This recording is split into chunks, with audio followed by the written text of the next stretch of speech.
and violence over their partners. We're here today because there are Chicagoans who today will be choked by their partners.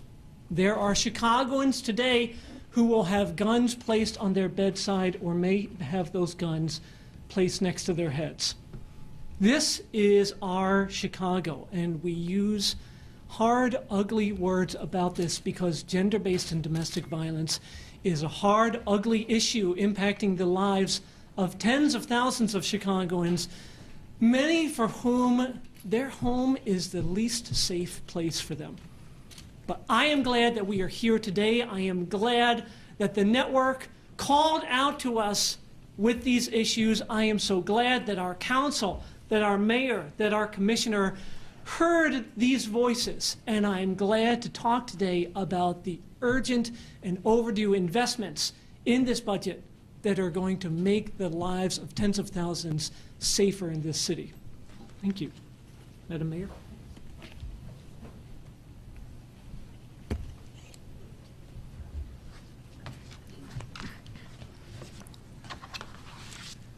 Good afternoon, everyone, and thank you, Alderman, for your passionate and stirring words.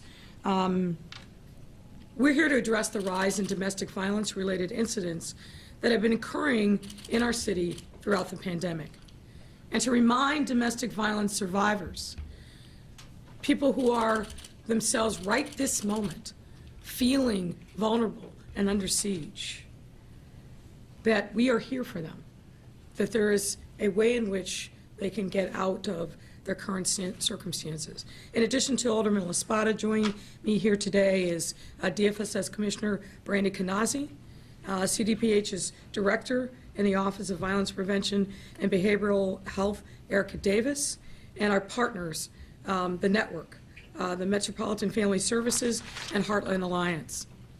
Today is a day after Super Bowl, typically, unfortunately, a day in which domestic violence hotlines report seeing an uptick in calls.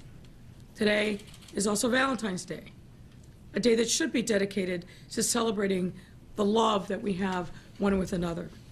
But for too many of our residents, as the Alderman said, this is just another day of living in fear. Every person, no matter their circumstances or how they identify, deserves to feel and the reality of being respected, loved, and safe in their own homes.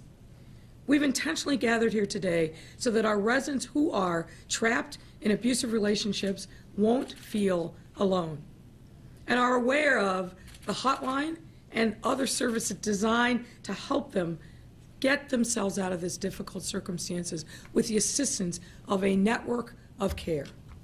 Addressing violence in our city, in all of its manifestations, is my priority.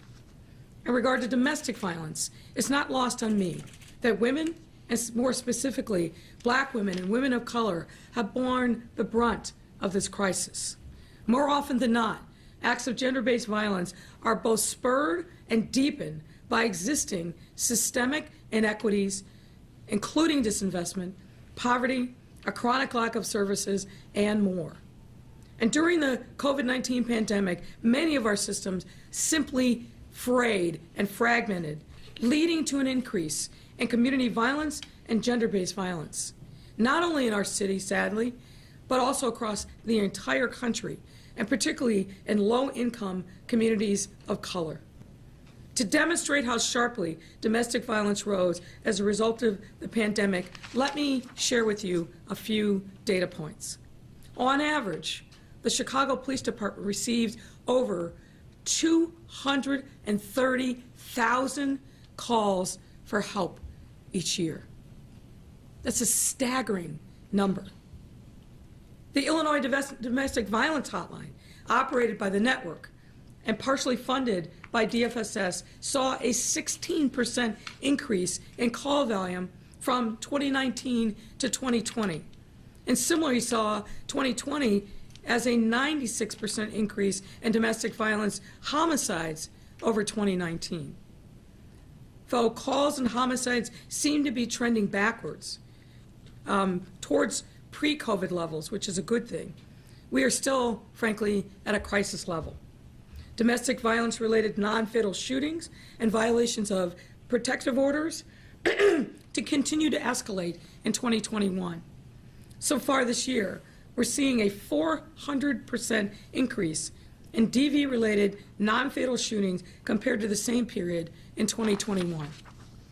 We can't say this enough, that we must rise up as a community to address this part of our public and community safety challenge. So to say I'm concerned is an understatement.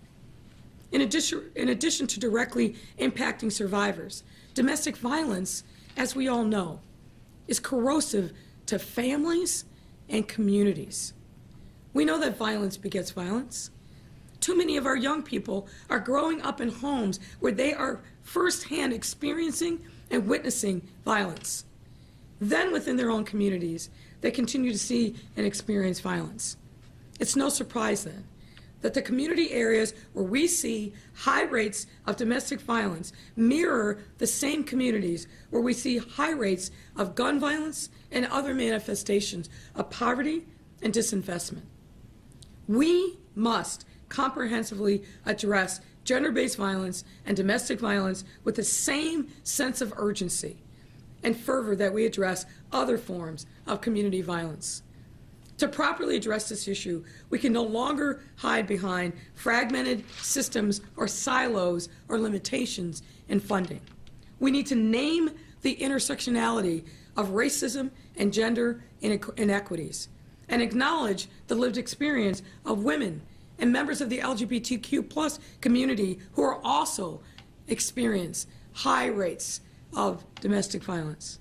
That is why last year, at my direction, our administration led a collaborative effort to co-design the first of its kind strategic plan to address gender-based violence and human trafficking.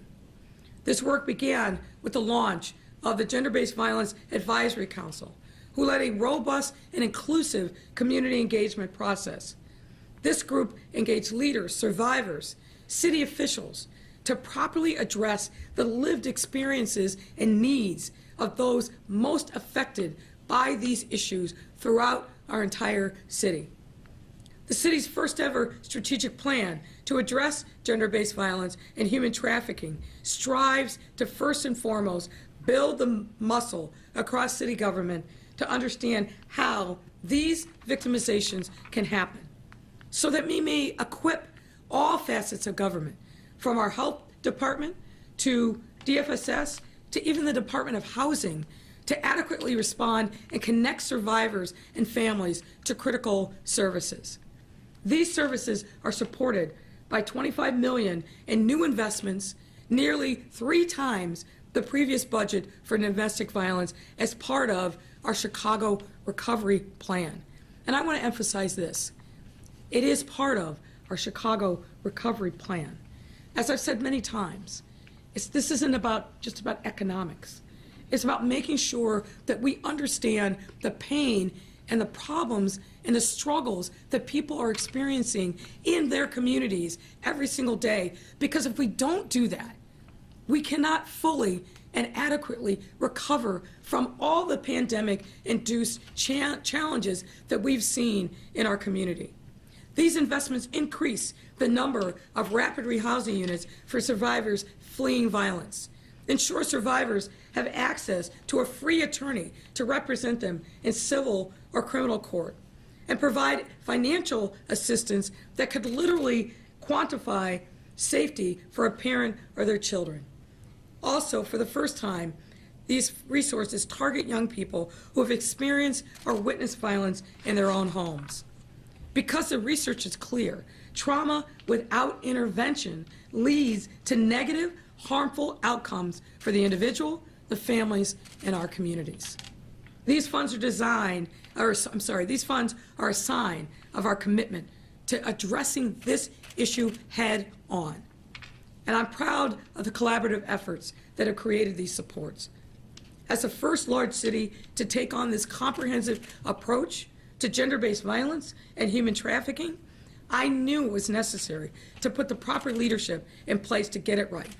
And that's why we now have a director of Gender-Based Violence Strategy and Policy in our office, Darcy Flynn, who consults with us every single day, provides support to the police department and all of our agencies who themselves are struggling with this issue, but also working hard to be diligent in delivering services to those in need. And thank you, Darcy, for all of your diligent work. This work requires an all-hands-on-deck approach, and the leadership in place will continue to coordinate efforts and build the muscle necessary to create a strong safety net for survivors and their loved ones. And as we continue providing direct services, we're also making investments that address the root causes of violence in our community. And let me share some details there as well. The Chicago Recovery Plan will also include $1.2 billion in investments that will create thriving and safe communities. And thanks again to the City Council for agreeing with us that these funds were necessary to build a better, more equitable, and safer Chicago. These include $157 million to aid families, $108 million to support the health and wellness of residents, and tripling of mental health investments for a total of $86 million investment in mental health equity. The list goes on, but I hope you understand the seriousness with which we take these issues. We're putting our money where our mouth is, but particularly we are walking our values every single day to make sure that we address these issues. And before I close, I want to echo the call of advocates who are here today and others fighting this fight, who are asking for more funds from all levels of government to be allocated to these life-saving services. I also want to applaud the Federal Senate Judiciary Committee for finally introducing bipartisan legislation to reauthorize the Violence Against Women's Act that will make a huge difference in our efforts here locally.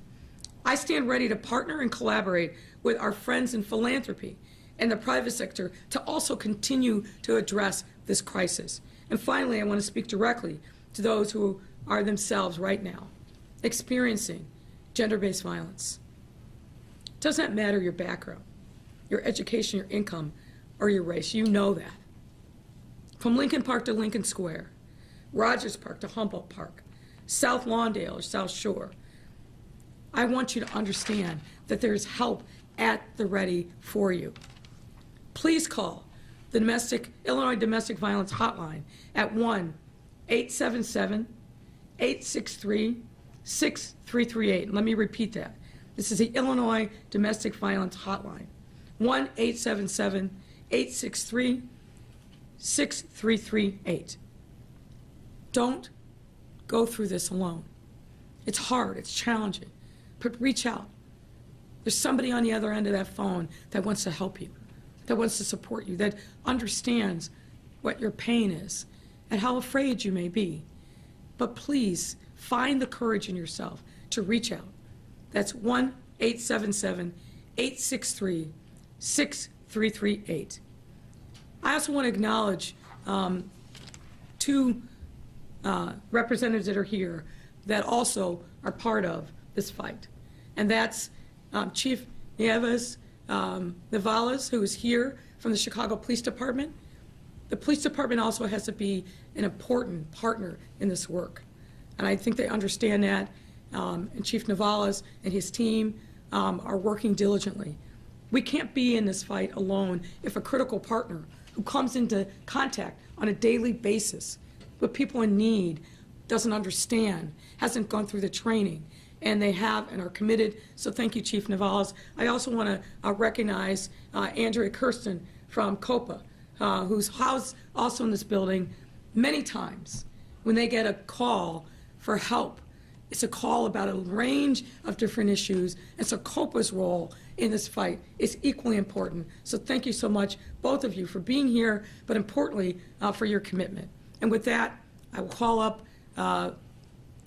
Commissioner Brandy Kanazi of DSFS, who plays such a critical role, personally cares about these issues, but her team is united in making sure that we rise up to meet the challenge of this increase in cases with sympathy, with support, and making sure that we're doing everything we can to help victims and survivors.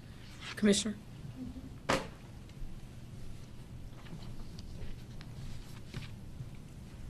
Thank you, Mayor Lightfoot, for the introduction. Good afternoon, everyone. I am Brandy Kanazi, and it is my honor to lead the Chicago Department of Family and Support Services as Commissioner. At DFSS, it is our goal to connect households to resources that foster stability, support their well-being, and empower them to thrive. If an individual is experiencing violence, achieving these goals becomes much more difficult. That is why it is so crucial that domestic violence reduction efforts remain a key component of our violence reduction plan and anti-poverty agenda. We remain deeply committed to working with Mayor Lightfoot and the city in developing a whole-of-government approach to address this issue. DFSS's Division on Domestic Violence leads a multi-layered response to intimate partner violence. And now, for the first time, we have expanded that work to gender-based violence services. We fund a network of services providers that engage survivors and provide trauma-informed, culturally competent supports to help them end the cycle of violence.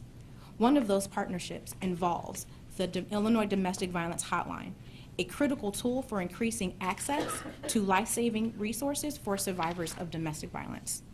This service is operated by our long-term partner, the network. Our collaboration on the DV hotline stretches back into the 1990s and remains an excellent example of city and advocacy agencies like the network in showing how we can be great partners.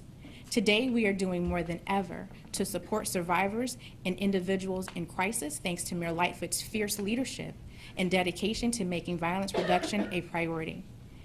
This year, we are also dedicated to expanding these life-saving services with a $25 million new investment budgeted for survivors of gender-based services.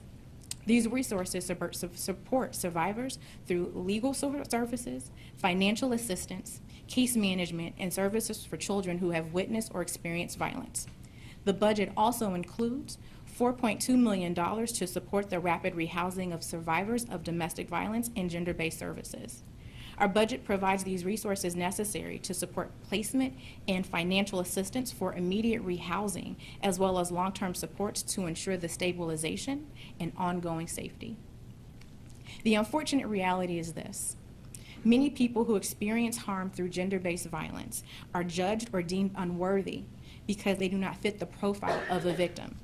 They are people who look like you, me, and many other individuals who call our great city home. Predominantly women of color who are immigrant and LGBTQ+ communities.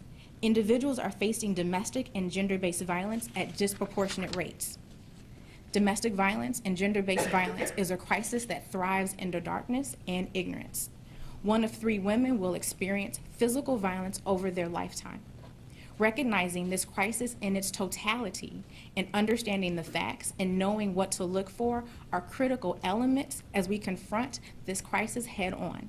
We will not stop working with service providers, city officials, and community members, as well as other stakeholders to frame this complex and far-reaching conversation with an equity lens and address the crisis head on. Today and every day moving forward, we must recommit ourselves to our shared mission of protecting the well-being of each and every individual in this city. Thank you, Mayor Lightfoot, Alderman LaSpada, and all of our city agencies and service providers for your dedication. I would like now to introduce Amanda Pyron, Executive Director for the network.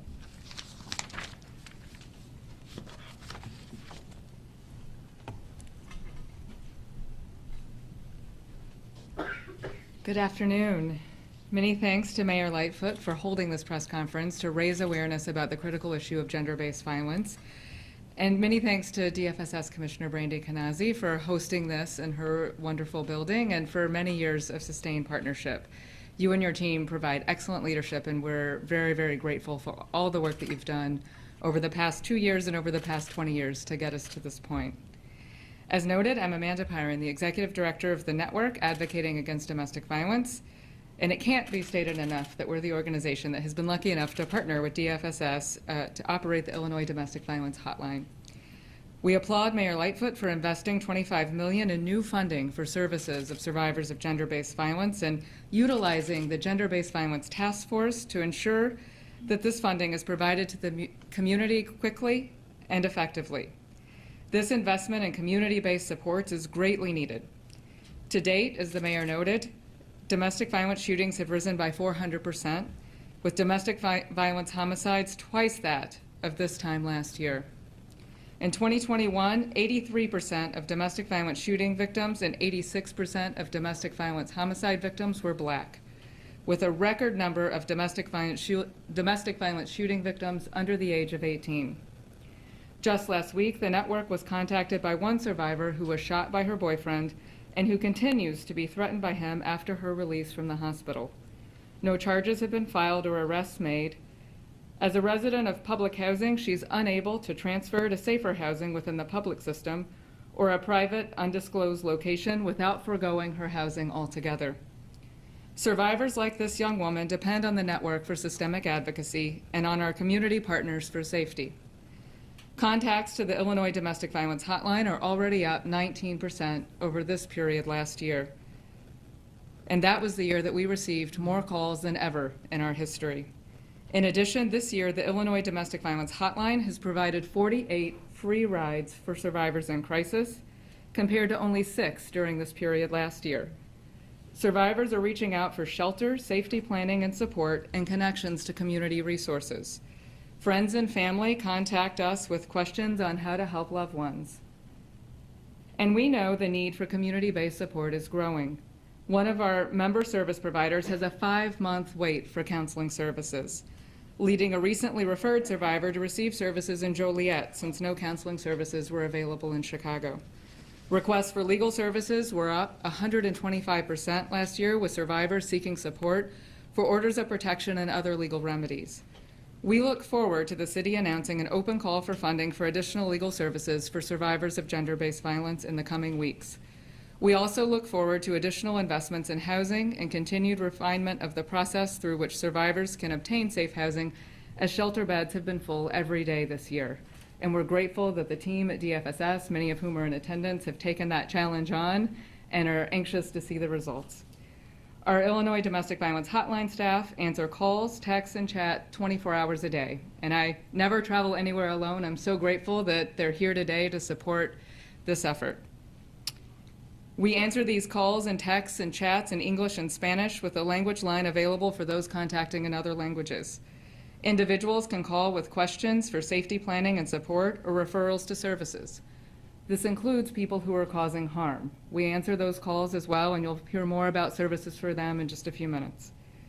People can call more than once, and we know it takes an average of 7 tries before a survivor leaves an abusive relationship for good. We encourage all of those in need to listen to the mayor, as good residents do, and call the Illinois Domestic Violence Hotline for support, for services, and for safety planning. 1-877-863-6338. One of the many joys of the past 2 years is watching the city of Chicago take a public health approach to domestic violence, in addition to the one city approach. So I'm very happy to introduce Erica Davis from the Chicago Department of Public Health to talk more about that now. Erica?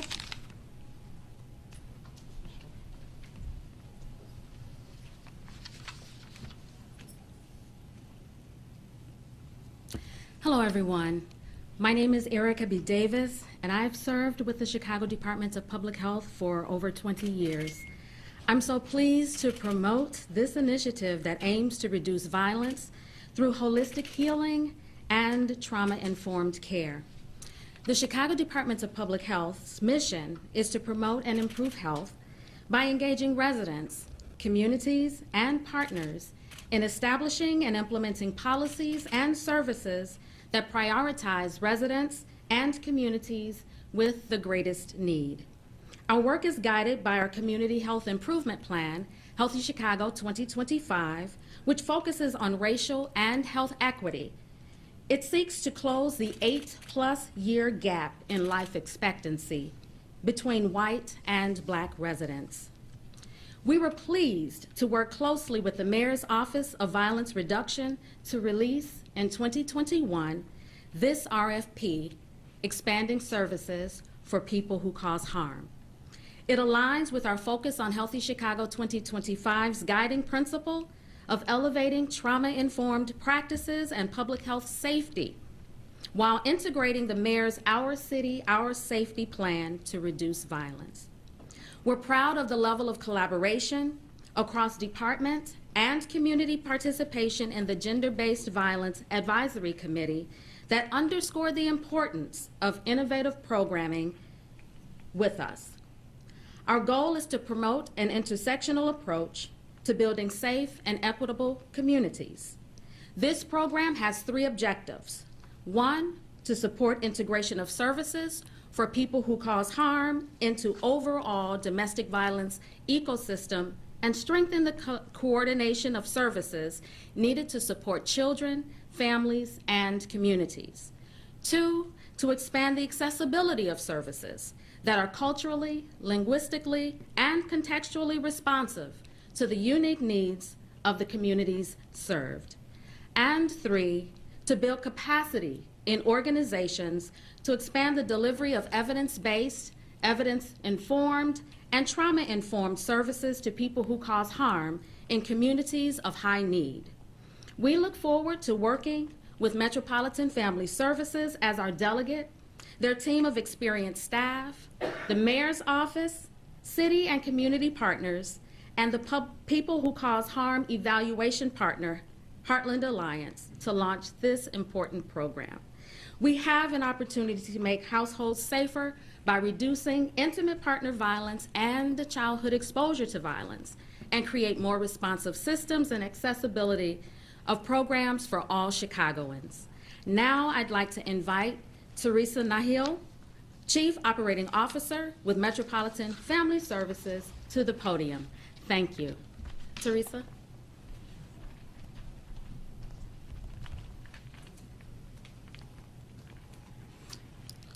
Good afternoon. My name is Teresa Nihil, and as Erica said, I'm the Chief Operating Officer for Metropolitan Family Services.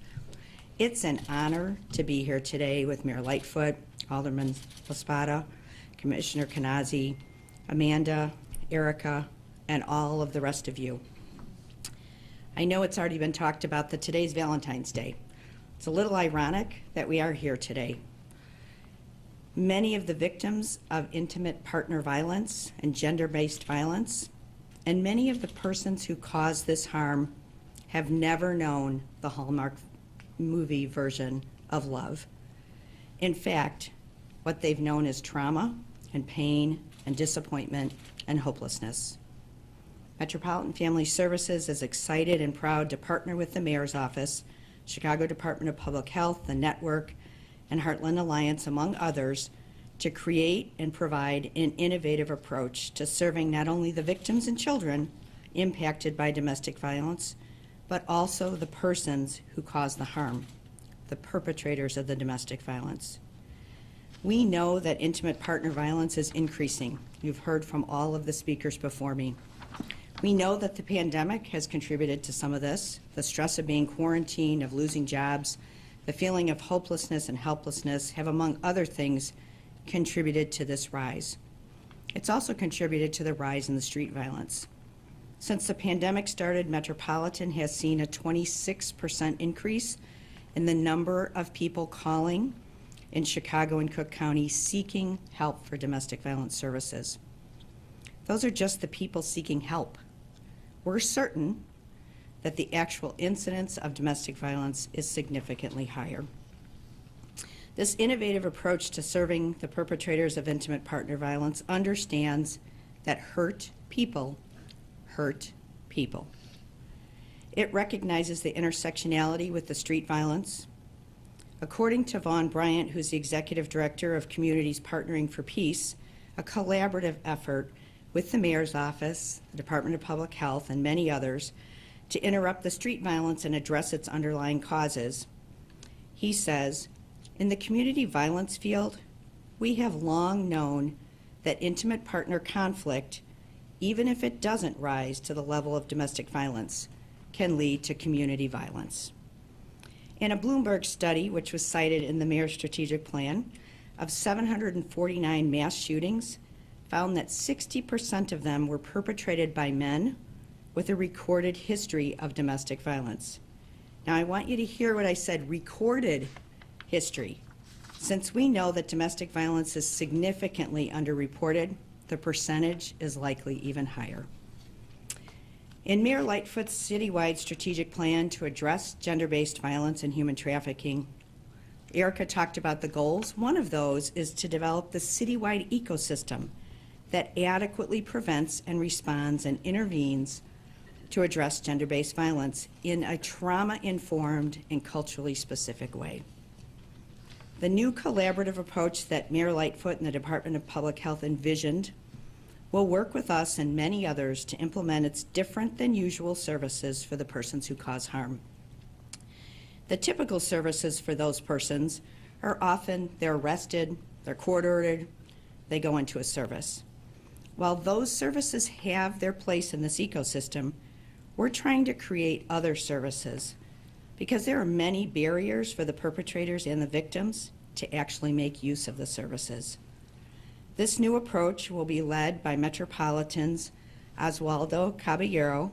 He's a licensed clinical social worker with many years of experience in serving the persons who cause harm and their victims. This new approach will seek to change the narrative about those who cause harm. After reviewing much literature about non-traditional programs, Metropolitan is building a curriculum that will help folks understand the impact of trauma on all of us, how it shows up in our families and individuals and communities. We will think together about how society's teachings about gender impact men and women and how causing harm can be a part of this. It will address the societal messages about what it means to be a man and what happens when one doesn't fit those stereotypes. This curriculum will help persons who cause harm to understand violence in their community and homes, and it will lay the groundwork for the healing process. The program will start on March 1st with community education sessions, public service announcements, and outreach through the natural community systems, such as faith-based institutions, street outreach organization, job training providers, schools, and many others. It will focus initially on the communities of South Chicago, Englewood, West Englewood, and Chicago Lawn, with the hope that if we do this right, we can expand this across the city. We want to reach the perpetrators who often fall through the cracks. We won't be calling the police. We want to build a safe and trusting space for these persons to learn, to heal, and to make amends. We will do this all in the context of keeping the victims of this interpersonal violence safe. There will be individual clinical support, community-based healing circles, connection to a variety of wraparound services for both the perpetrator and the victims and children. We recognize that this will be a very new approach. It's going to be really hard. We will be learning and evaluating throughout the process. We commend the city for not only wanting to start these services, but for wanting to evaluate them and the process for standing these services up and the larger impact it has on families and communities, the changing the narrative piece. We look forward to working with our partners at Heartland Alliance. They will be doing the evaluation component. All of us working together, seeing the persons who cause harm through the lens of trauma, we believe can help these persons and their victims heal and break this cycle. Thank you for this opportunity, and I'm going to turn it back to Alderman Laspaza. Thank you, Teresa, and thank you to all of our speakers today. I regret that Cristina Rodriguez from the Youth Council doing this work can't be with us, but I will share with you briefly. As I was walking home on Friday, my wife, I was telling her about this event, and she asked me, how did this become so important to me? And I will share with you 3 60-second stories of breaking silence. One was 20 years ago when my mom was driving me to the library in the town that I grew up, and out of nowhere, she pours out this story to me, a story of being sexually assaulted by her brothers, of being physically assaulted by her alcoholic parents, her attempts to escape from this situation being thwarted by my grandfather, and then dropped me off at the library. And I was left with all of this pain and trauma and confusion to try to understand. But I feel like that was a moment of my mom breaking this silence of trauma. And I remember 3 years ago being here with you, Mayor, and you, Commissioner, in this building, visiting the network and the hotline downstairs, and being told that you were the first mayor to visit the hotline, to see that work, to speak to their youth. And my goodness, what a silence you broke that day of previous administrations. And I remember just 10 weeks ago being at the 14th District Police Headquarters for their Tree of Hope event, as we stood there with the daughter of Veronica Rizzo. And Veronica Rizzo was shot and killed by her husband in 2014. And you could see how deep the trauma and the pain of that loss still was for her daughter. And I remember we talked about that as a tree of hope, this purple lit up tree, but it felt like a tree of grief and of mourning for all of us there. This is the hope that I look forward to, a hope of breaking a silence in a city of violence and trauma, in a country and culture of violence and trauma, where we say no more. And we recognize that this is a hard, long road to go down, but it is a road worth walking as we try to make a safer life and hopefully a city in the future free of gender-based and domestic violence. Thank you so much. And Mayor, I turn the podium over to you for questions and answers.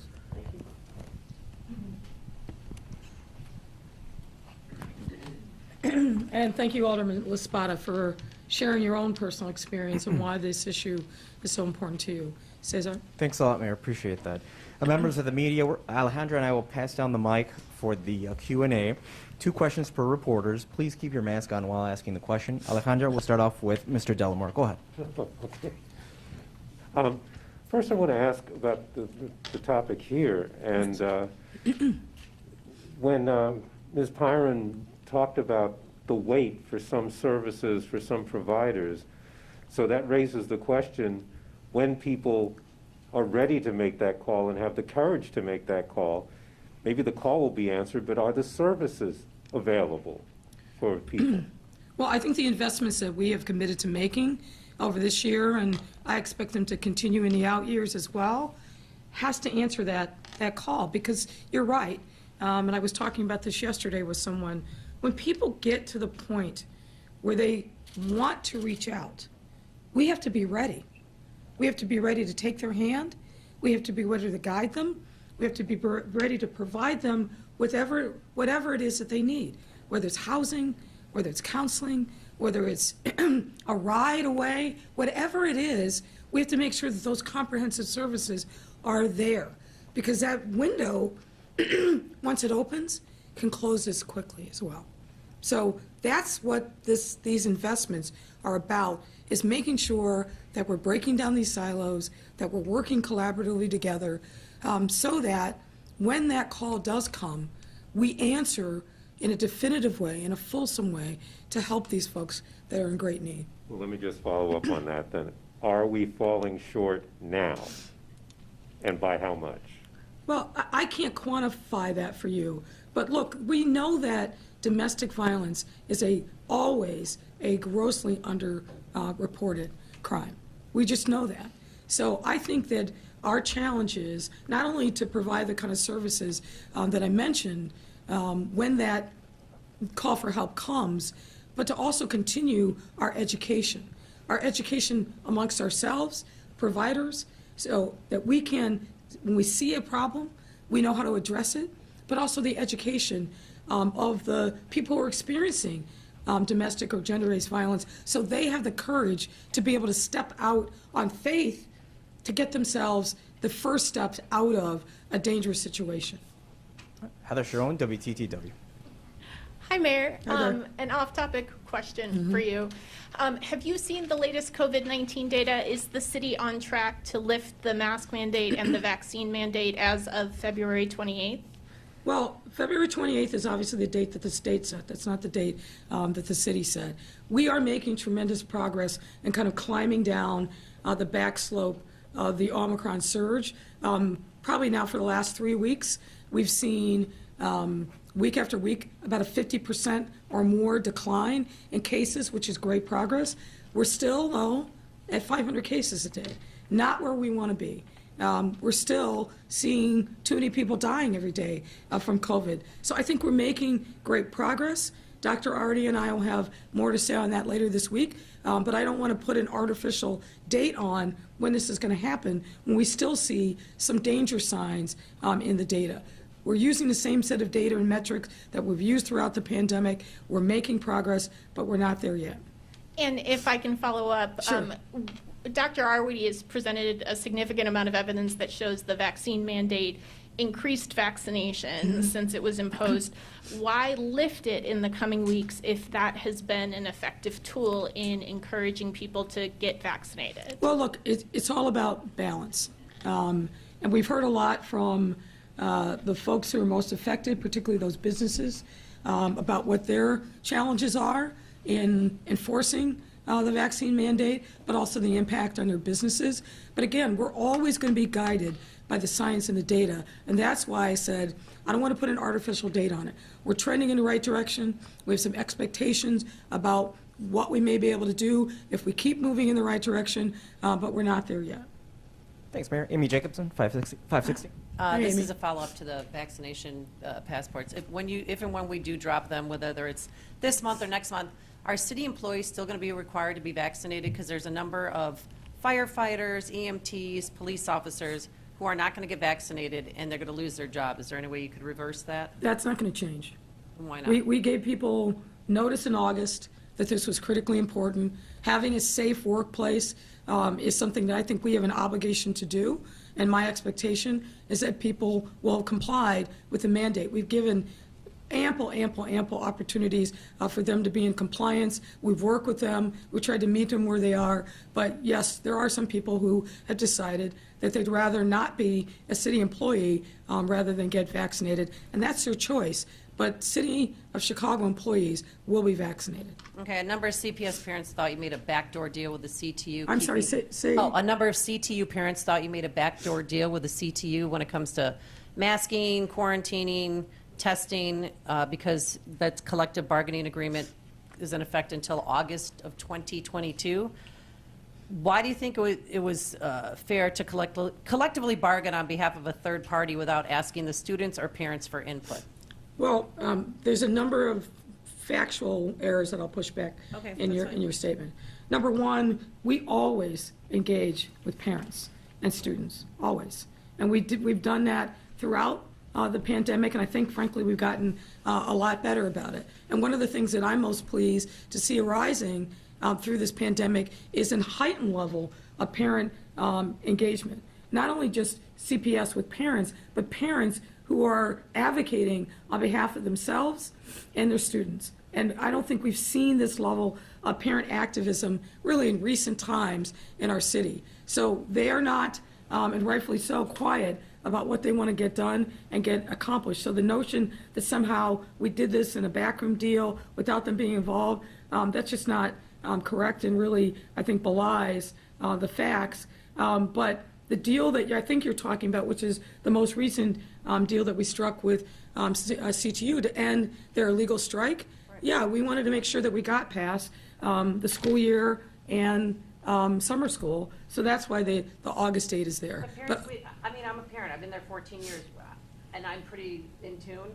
We didn't get any information about that until it was revealed after the Thomas DeBoer lawsuit. Well, what I can tell you is what I know and I observed myself is that there was a level of engagement with parents around these issues, and parents were not silent. My inbox was flooded with emails and letters from parents about what they wanted to see happen. There were parent organizations that were on social media advocating for a range of different things. So I'm not sure why you didn't get a letter. I know you're a CPS parent, but we certainly were doing everything that we could to listen and to engage and make sure that ultimately what we were doing fundamentally was in the best interest of parents and students. Jill from WGN.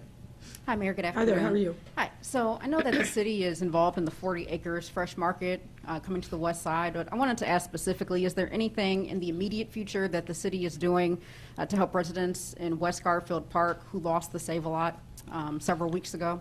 Yeah, I'm hearing about this loss. Look, you know as well as I do that unfortunately there are way too many food deserts all across our city. That's why we now have somebody in the mayor's office with the support of the Greater Chicago Food Depository who focuses on food instability across our city.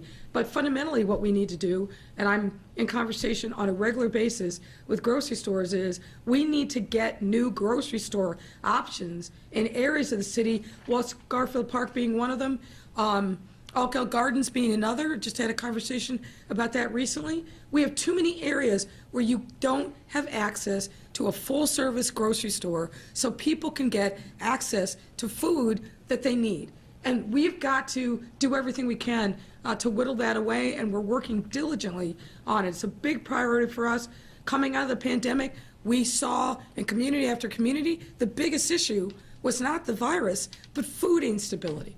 That's what led to us standing up a full-time person in the mayor's office who's been now on the job for some time to make sure that we're coordinating our efforts across the city, that we understand where the gaps are, and then help me, frankly, apply the pressure to the grocery stores to say, you got to step up. We're not going to keep allowing, and I just had this conversation with a company in the last 10 days, we're not going to keep allowing people to go to the lucrative market on the north side and then they ignore other parts of the city that are desperately in need of good, cost-effective food options. So are there any specific prospects for the West Garfield area, specifically that area where there's people who don't necessarily have vehicles and may not be able to get on the CTA? I mean, yeah, look, I don't want to get ahead of our negotiations, but the other thing I'll say is, particularly those who have SNAP benefits, because of the work that we did through the pandemic, now you can use your SNAP benefits to actually order groceries online, and that's new within the last 18 months. But we continue to work with all the stakeholders in West Garfield Park. I'm in that area personally, probably about once a week. We've invested literally tens of millions of dollars to really change the fortune and trajectory of West Garfield Park, and we understand that there's a great need for a grocery store there, and we're working on it. All right, thanks a lot, Mayor. It's a wrap. Appreciate it. Thank you.